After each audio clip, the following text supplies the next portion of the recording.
Assalamualaikum warahmatullahi wabarakatuh. Perkenalkan, saya Amelia Khairunisa dari Program Studi Pendidikan Agama Islam.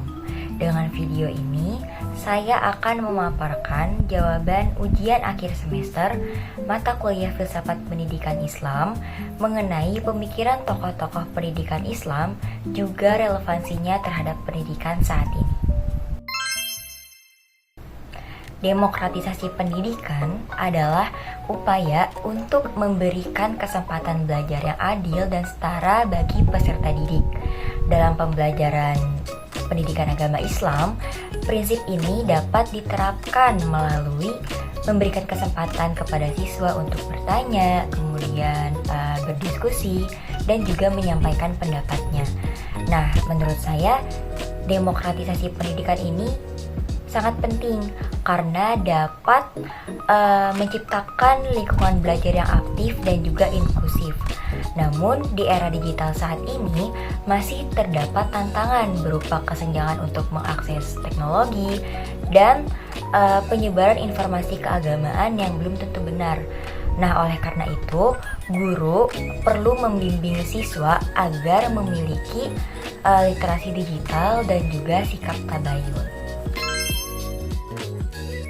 Menurut Ibnu Khaldun, pendidikan harus diterapkan secara bertahap dengan menyesuaikan kemampuan peserta didik, dan juga yang dikembangkan itu tidak hanya akal tetapi juga adabnya. Nah, pemikiran ini sejalan dengan kurikulum merdeka yang menerapkan pembelajaran dengan menyesuaikan perkembangan peserta didik.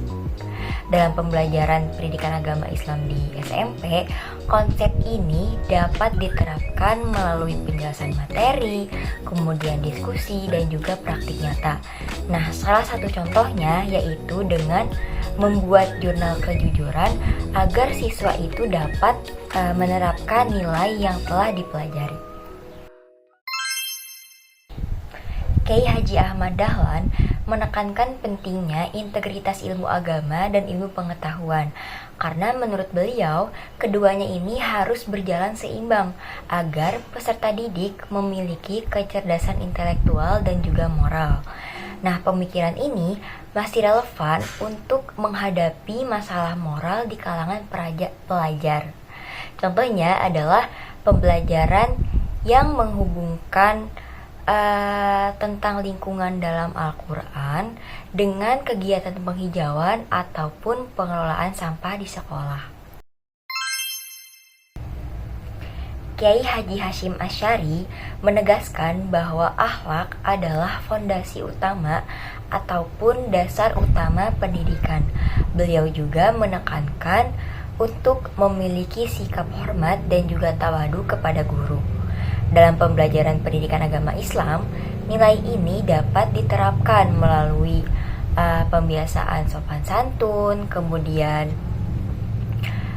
sikap disiplin, dan tanggung jawab. Nah, menurut saya ini masih sangat relevan untuk mengatasi krisis moral di era digital saat ini, dan juga guru harus menjadi contoh yang baik bagi peserta didik. Ahmad Hasan menekankan pentingnya menjadikan Al-Quran dan juga hadis sebagai dasar utama pendidikan Islam. Dalam kurikulum pendidikan agama Islam saat ini, pemikiran tersebut masih relevan karena membantu peserta didik memahami ajaran Islam dengan berdasarkan sumber yang jelas.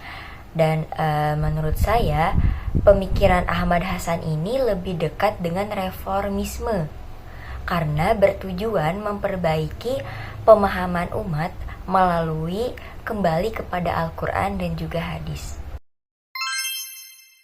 Di sini ada diagram sederhana mengenai 3 konsep, yaitu ontologi, epistemologi, dan juga aksiologi. Nah, ontologi membahas hakikat manusia dan ilmu, kemudian epistemologi membahas cara memperoleh ilmu, dan aksiologi membahas tujuan dan juga manfaat ilmu. Nah, ketiganya ini saling berkaitan dan menjadi dasar dalam penyusunan visi dan misi program studi pendidikan agama Islam agar menghasilkan lulusan yang beriman, kemudian berilmu, berakhlak mulia, dan juga bermanfaat bagi masyarakat. Syekh Naqib Al-Atas memperkenalkan konsep ta'dib, yaitu pendidikan yang bertujuan membentuk manusia yang beradab. Konsep ini sejalan dengan tujuan pendidikan nasional yang menekankan pembentukan karakter. Dalam RPPPAI, konsep ta'dib dapat diterapkan melalui kegiatan pembelajaran yang tidak hanya menambah pengetahuan, tetapi juga membiasakan perilaku positif sesuai nilai-nilai Islam. Ismail Raji Al-Faruqi mengemukakan gagasan islamisasi ilmu pengetahuan, yaitu mengintegrasikan nilai-nilai Islam dengan berbagai disiplin ilmu. Salah satu contohnya adalah menghubungkan materi zakat dalam pendidikan agama Islam dengan konsep pemerataan kesejahteraan dalam ilmu ekonomi. Nah, melalui pembelajaran ini, siswa dapat memahami bahwa ajaran Islam memiliki hubungan yang erat dengan kehidupan sosial.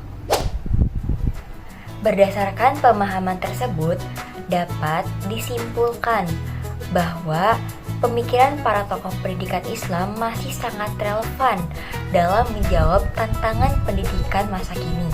Nilai-nilai yang mereka ajarkan dapat menjadi dasar dalam membentuk pendidikan yang berkarakter, berakhlak, dan juga sesuai dengan perkembangan zaman. Demikian pemaparan yang dapat saya sampaikan. Terima kasih atas perhatian Bapak dosen dan juga teman-teman semuanya. Kurang lebihnya mohon maaf. Wassalamualaikum warahmatullahi wabarakatuh.